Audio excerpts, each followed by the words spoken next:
What happened was a guy came to Martin and said, I was a cellmate of this guy, and I have some tapes that he gave me. And so Martin turned those over to me and said, make a show out of this. Because this was still very early in Playhouse 90. And we were eating up a script, a 90-minute script a week. And so Leslie and I sat down, and we sort of, using these tapes, structured a good part of the story, which was not in the tape. And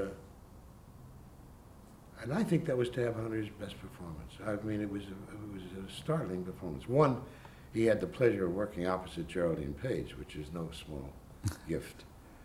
She was a great, great actress. God.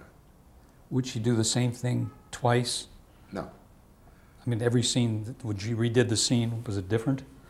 It was sufficiently different, but not different in a way that you would say, oh, I can't use that. No, no.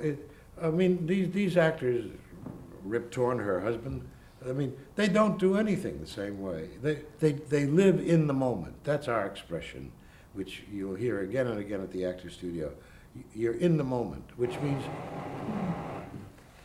what is there at present is what you use. You don't go back and imitate a piece of your own behavior of the past in order to satisfy that moment. You do what is there, and what is there is going to be all right. I promise you. I promise you, and it's true, and that's what we teach at the studio. And that came out, of course, in the rehearsals. Constantly. And Tab Hunter was seeing it really for the first time. And it liberated him from this sort of rather rigid, pretty boy thing. He thought, and lo and behold, on the air, he played a serial killer after having killed this woman who had sort of been kind to him with a ball-peen hammer. That was the method that this actual murderer used. He then had a scene where he ran down and out of her house through the basement. And we had there, as a piece of dressing, a basket with some freshly ironed laundry in it.